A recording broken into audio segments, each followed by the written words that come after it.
అందరికీ నమస్తే. ఆంధ్రప్రభ భక్తి ఛానల్కి స్వాగతం. నేను సంతోషి.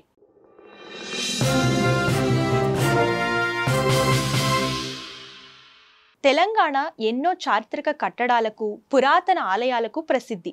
అందులో ఒకటి ఓరుగల్లులోని 1000 స్తంభాల గుడి. వందల ఏళ్ల చరిత్ర, అలనాటి శిల్పకళా నైపుణ్యానికి నిదర్శనం. కాకతీయ సామ్రాజ్యంలో నిర్మించబడి ఎంతో విశిష్టత కలిగిన 1000 స్తంభాల ఆలయ ప్రత్యేకతలపై ఆంధ్రప్రభ స్పెషల్ స్టోరీ.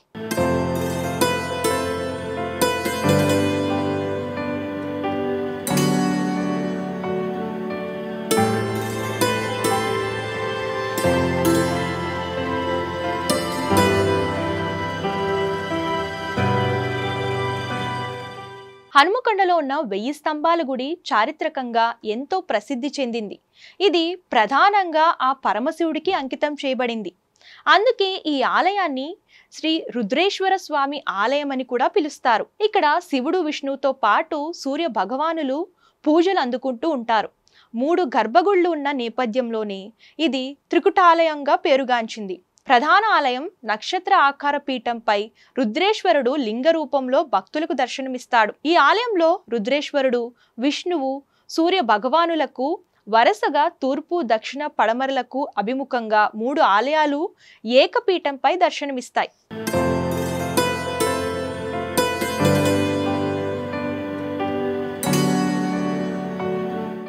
వరంగల్ 1000 స్తంభాల గుడి చారిత్రాత్మక దేవాలయం. ఈ ఆలయాన్ని 12వ శతాబ్దంలో అంటే క్రీస్తు శకం 1163లో కాకతీయ వంశస్థులు రుద్రదేవుడు నిర్మించారు.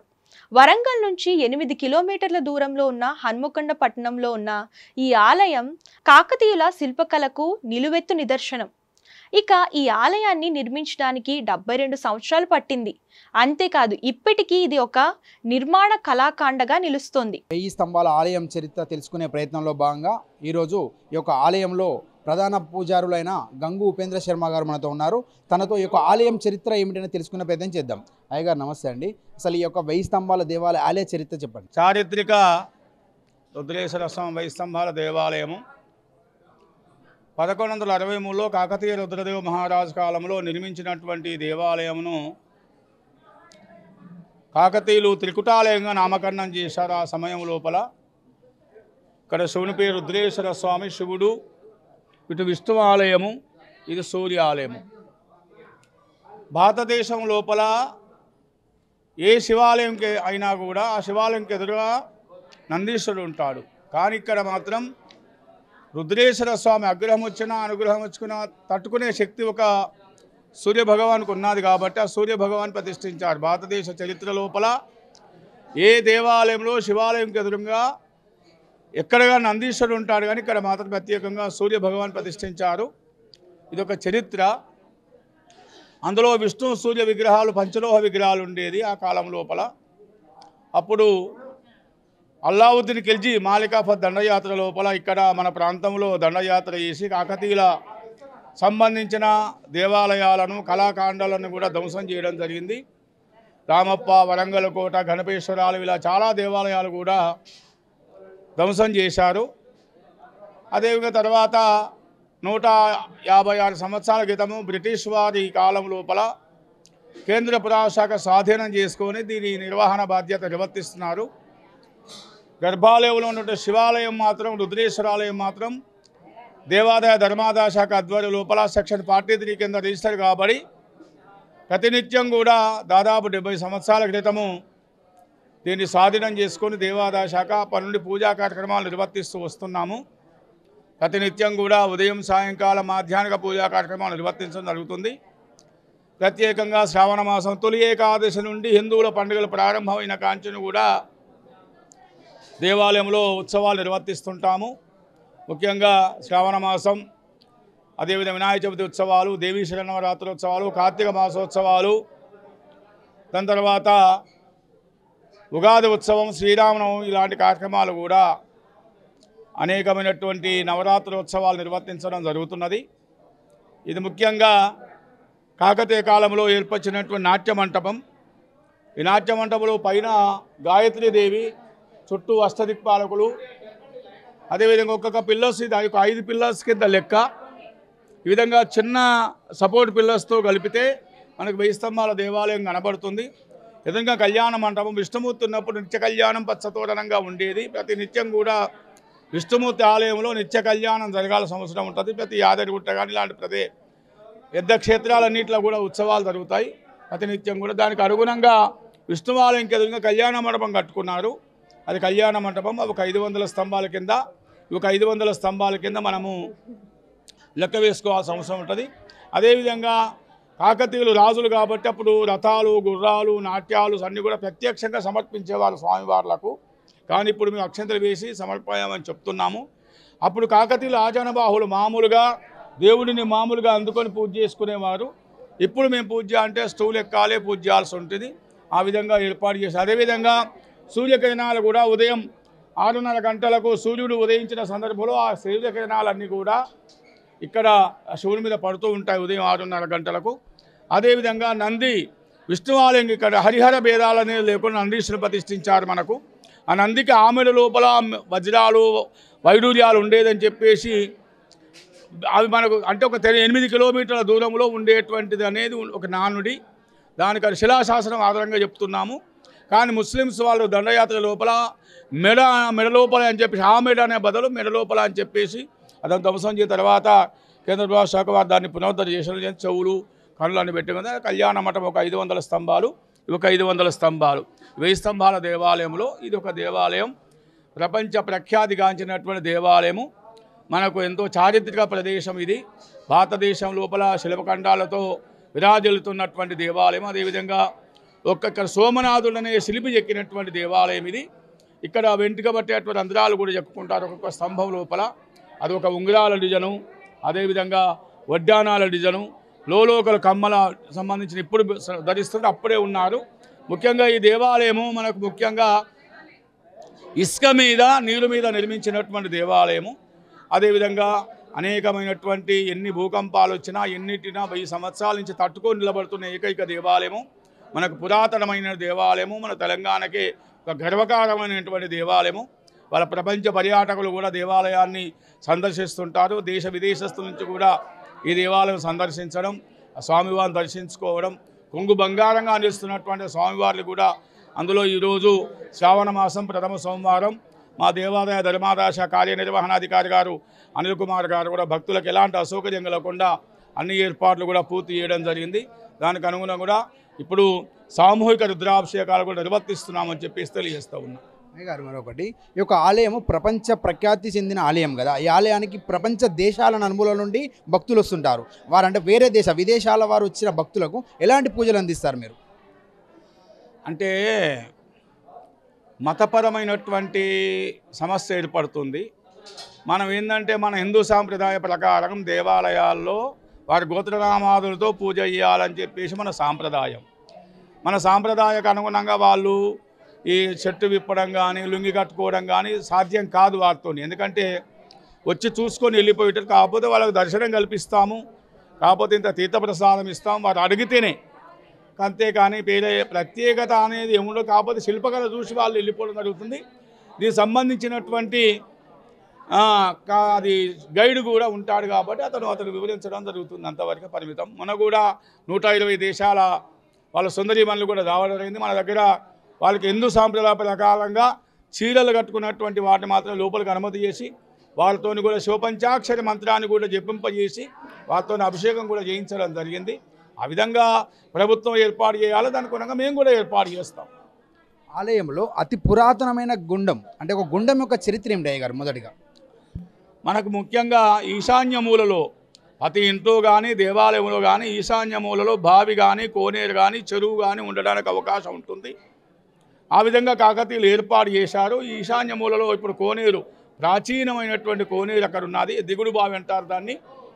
కాకతీయ కాలంలో కూడా మొన్న మేము 85 వరకు కూడా నేను ఆ దేవాలయం నుంచి బిందెల నుండి తీర్థం తీసుకువచ్చి స్వామివారికి అభిషేకాలు చేసిన అప్పుడు బోరింగులు కానీ నల్లలు కానీ ఏం లేదు. అదేవిధంగా ఈ కోనేరు ఒకనొకప్పుడు హెగ్గిరాచార్య గారు మున్సిపల్ చైర్మన్గా, 2వ మున్సిపల్ చైర్మన్గా ఉన్నప్పుడు సిటీలో నీటి కొరత వస్తే ఆ సిటీ అంతా కూడా సప్లై చేసినటువంటి కోనేరు అది.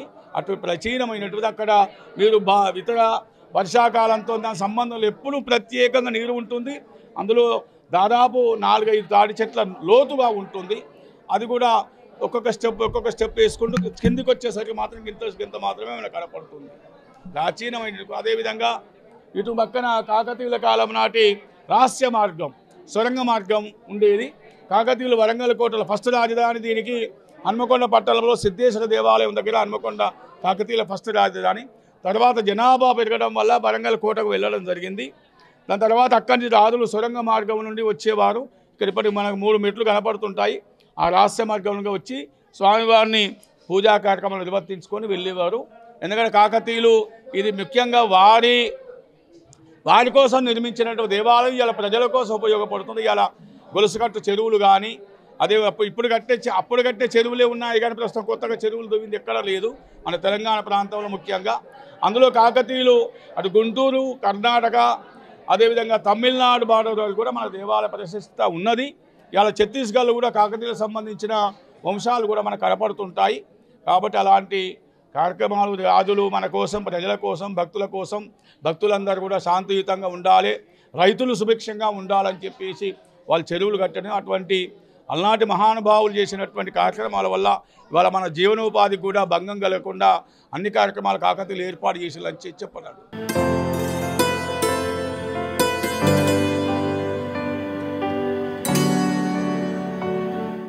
ప్రస్తుతం భారత పురావస్తు సర్వే సంస్థ నిర్వహణలో ఉన్న 1000 స్తంభాల ఆలయం సంక్లిష్టంగా చెక్కబడిన స్తంభాలకు ప్రసిద్ధి చెందింది. ఒక రాయి నుంచి చెక్కబడిన భారీ నంది శిల్పం ఈ ఆలయానికి మరో ఆకర్షణ. ఆలయంలోని రాతితో చేసిన ఏనుగులు, అద్భుతమైన చెక్కడాలు అప్పటి శిల్పకళా నైపుణ్యానికి నిదర్శనం. 1000 స్తంభాల ఆలయంలో మరో ఆసక్తికర విషయం ఉంది. ఇక్కడ శివుడు, విష్ణువులతో ఉన్న సూర్య భగవానుడు త్రిమూర్తుల్లో భాగం కాదు. అంటే బ్రహ్మ కంటే సూర్య భగవానుడిని ఎక్కువగా పూజించేవారు కాకతీయులు. ఇక ఆలయం 4వ వైపు నంది విగ్రహం దర్శనమిస్తుంది. మన దేశంలో ఎక్కువగా తూర్పు ముఖంగా దేవాలయాలు ఉంటాయి, కానీ 1000 స్తంభాల గుడి అందుకు భిన్నంగా దక్షిణం వైపు ఉంటుంది. కాకతీయులు ఆ పరమశివుణ్ణి ఎంతో భక్తి శ్రద్ధలు, అంకిత భావంతో ఆరాధించేవారు. ఈ క్రమంలోనే సూర్యుని కిరణాలు నేరుగా శివలింగంపై పడాలని కోరుకున్నారు. ఈ కారణంగానే శివుని మందిరం తూర్పు ముఖంగా, ఇతర 2 ఆలయాలు దక్షిణ, పడమర వైపు ఉన్నాయి. ఈ ఆలయంలోని నంది తూర్పు ముఖంగా ఉండడం విశేషం. ఓరుగల్లు గడ్డపై ఉన్న 1000 స్తంభాల దేవాలయం వారసత్వ ప్రాముఖ్యత కలిగిన ప్రాంతంగా విరాజిల్లుతుంది. అంతేకాదు ఈ ఆలయాన్ని దర్శించుకోవడానికి ప్రతి సంవత్సరం భక్తులతో పాటు పర్యాటకులు అధిక సంఖ్యలో వస్తుంటారు. ఉమా నా పేరు, గండ్రాతి ఉమా. శ్రావణ మాసం ఫస్ట్ సోమవారం సందర్భంగా దేవుణ్ణి దర్శించుకోవడానికి వచ్చాము. ప్రతి సంవత్సరం వస్తాం మేము. చాలా మంచిగా అనిపిస్తుంది మాకు. మా కుటుంబ సమేతంగా వస్తాం. మా ఆయన ఎప్పుడు కార్యాలయాల్లో ఇక్కడ ఏ పూజలైనా పాల్గొంటారు. మా వారు స్వామివారి దర్శనం చేసుకోవడానికి మేము ఇద్దరం వచ్చాము దంపతులు. చాలా సంతోషంగా అనిపిస్తుంది. దేవుడు ఆశీస్సులు మాకు ఉండాలి, అందరికీ ఉండాలని కోరుకుంటున్నాను.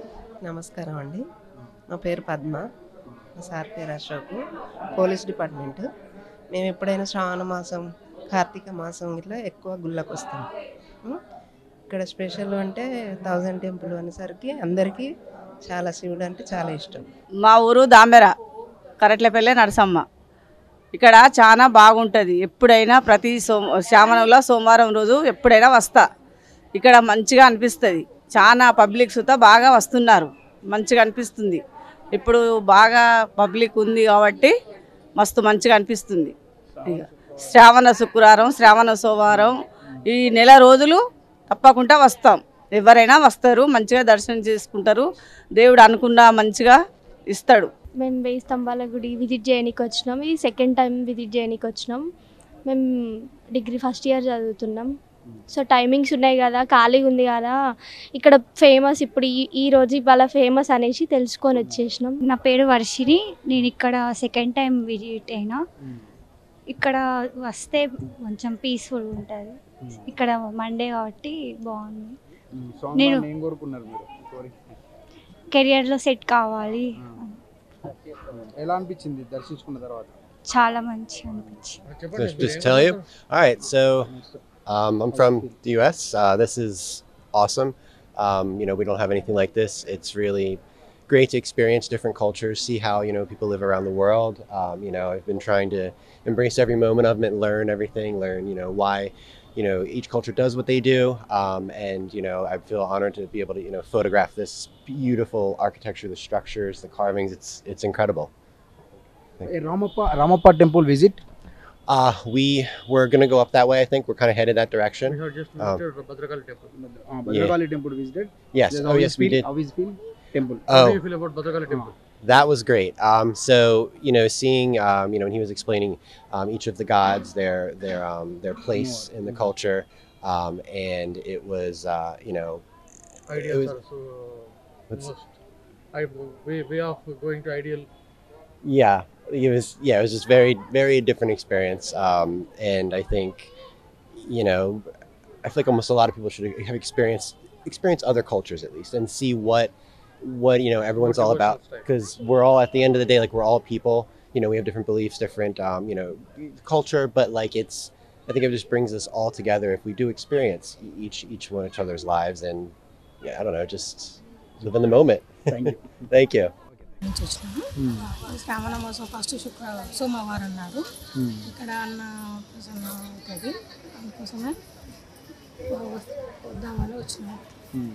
వెయ్యి స్తంభాల గుడి దర్శనం ఎలా ఉంది? దర్శనం బాగుంటుంది, అందరూ వస్తారు, చాలా బాగుంటుంది.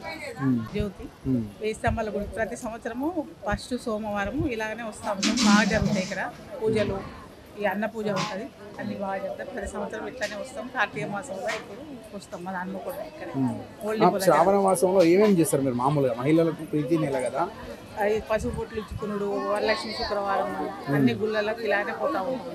ఎలా అనిపిస్తుంది మీకు? బాగున్నది, ఇట్లా పూజలు చేసుకుంటే మంచిగా అనిపిస్తూ ఉంటుంది. ఇట్లనే పోతుంటాం, అందరం కలిసి వెళ్తూ ఉంటాం అన్నట్టు. ఓకే. శ్రావణ సోమవారం అభిషేకాలు చేస్తాం దేవుడి దగ్గర, ప్రతి వారం వస్తాం. శ్రావణ మాసంలో ఏమేమి చేస్తారు మామూలుగా? మీకు మంచి ప్రీతి నెల కదా, ఈ నెలలో ఎలాంటి పూజలు, ఎలాంటి ఆలయాలను తిరుగుతారు మీరు? ప్రతి శివాలయం పోతాం, భద్రకాళి అభిషేకం చేస్తాం, పాలాభిషేకం చేస్తాం, మంచిగా అన్ని చేసి ప్రతి సోమవారం రుద్రాభిషేకం చేపిస్తాం, హోమం కాలుస్తాం. మంచిగా మీ కుటుంబ బాగు కోసం అన్ని చేస్తాం, అన్ని చేసి మంచిగా దేవునికి అయితే డైలీ ఒక్క పొద్దు ఉంటాం. సోమవారం రోజు పొద్దున్నే చేస్తాం. శుక్రవారం రోజున ఏంటి స్పెషల్ మీకు? శుక్రవారం లక్ష్మీ పూజ చేస్తాం. ఇలా వెయ్యి స్తంభాల గుడిలో శివుడిని దర్శించుకున్నారు కదా, ఏ విధంగా అనిపించింది మీకు? పోతున్నా దర్శనానికి ఉండాలి, అందరికీ ఆయుర్వేదాలు, ప్రాణ నష్టం కాకుండా, ఏ తుఫాను కాకుండా ఆ దేవుడే మమ్మల్ని కాపాడాలి. ఆ శివయ్యనే నమ్ముకున్నాను, నాకు మంచి జరుగుతుంది, జరగాలి, అసలు శ్రావణ మాసం అంటే ఏంటమ్మా అసలు? లక్ష్మీ పూజ, గురు పౌర్ణమి అన్నీ వస్తాయి. మన అన్నా చెల్ల అనుబంధం అన్ని, మన క్రిమి కీటకాలు రాకుండా మనం పసుపు యూజ్ చేస్తాం ఈ మాసంలో. ఇవన్నీ మనం ఆరోగ్యపరంగా కూడా ఇదిగా మన ఆ దేవుని పోల్చుకుంటాం. ఈ యొక్క మహత్తరమైనది ఈ శివం. ఈ నెలలో పూజలు చేయడం అట్లా ఎలా అనిపిస్తుంది మీకు? సంతోషంగా ఉంటే మనసు ప్రహ్లాదంగా మంచిగా అనిపిస్తుంది. దేవుని సన్నిధిలో ఎక్కువ మనం ఈ మాసం ఎక్కువ ఇంపార్టెంట్ ఇస్తాం. కార్తీక మాసాన్ని, శ్రావణ మాసాన్ని కొంచెం మనసు ప్రశాంతంగా ఉంటుంది. మనం గుడికి వచ్చిన ఇక కొన్ని పండుగలు వస్తే మనం సంతోషంగా జరుపుకుంటాం. ఇప్పుడు శివునికి అభిషేకం చేశారా మీరు? ఇప్పుడే వస్తాం, కొంచెం మనశ్శాంతిగా ఉంటుంది. అందరినీ కాపాడు దేవుడు అందులో. శివాయ హర హర మహేశ్వర భూషణ్. నా పేరు సరళ అండి. నేను శ్రావణ మాసం స్టార్ట్ అయిన నుండి ఒక పొద్దు లాంటిది ఏమి ఉండము, కానీ దేవునికి భక్తితోనే ఉంటాము అంతే. సోమవారము, శుక్రవారము, శనివారము, మంగళవారము ఇట్లా ఏ రోజైనా టెంపుల్కి అట్లా వీలైన ప్రతిసారి టెంపుల్కి వచ్చి పూజ చేసుకొని, ఇంట్లో కూడా పూజ చేసుకొని, ఇంట్లో నీట్గా శుద్ధిగా ఉండి పూజ చేసుకొని, తర్వాత శ్రావణ శుక్రవారం అయితే ఎవరికైనా వాయినం కూడా ఇచ్చి వరలక్ష్మి వ్రతం లాంటివి చేసుకునేవాళ్ళు. మేము చేసుకునేది కాదు, కానీ గుడికి వెళ్తాము. గుడికి వెళ్ళి పూజ చేసుకొని అక్కడ వాయినం ఇచ్చుకుంటాము. తర్వాత సోమవారం అయితే ఇక్కడ రుద్రేశ్వర స్వామికి దర్శనం చేసుకుందామని రోజు వచ్చినాం. తర్వాత దర్శనం అయిపోయింది, చాలా బాగా అనిపించింది. దర్శనం చేసుకుని ఇప్పుడేమో అన్న పూజ ఉంటుందంట, కానీ తర్వాత చూద్దామని ఉన్నాము. తర్వాత అభిషేకం కూడా చేయించుకుంటాం. మేము వైఫ్ అండ్ హస్బెండ్ వచ్చినప్పుడు అభిషేకం చేయించుకుంటాం. తర్వాత ఇంకా శనివారం అయితే వెంకటేశ్వర స్వామి టెంపుల్కి, శుక్రవారం అయితే భద్రకాళి టెంపుల్కి, ఇట్లా ఏ రోజుకు ఆ రోజు టెంపుల్కి వెళ్ళి పూజ చేసుకొని వస్తాం. ఎలా అనిపించింది ఇక్కడ? చాలా బాగుంది. మాది ఇక్కడే హన్మకొండనే మాది. ఎప్పుడైనా శ్రావణ మాసమైనా కార్తీక మాసమైనా వస్తాం, ఎప్పుడైనా వస్తాం, దర్శనం చేసుకుంటాం. చాలా బాగుంటుంది. కాకతీయులు నిర్మించిన ఈ ఆలయాన్ని ఇప్పటి వరకు కూడా అతి పురాతనమైన ఆలయంలో ప్రత్యేక పూజలు నిర్వహించి భక్తులకు అన్ని విధాలుగా సదుపాయాలను కల్పిస్తున్నామని ఈ యొక్క ఆలయం చరిత్ర ఈ విధంగా తెలుసుకునే ప్రయత్నం చేశాం. కెమెరామ్యాన్ బాలుతో రాజేంద్ర ప్రసాద్, ఆంధ్రప్రభ, వరంగల్.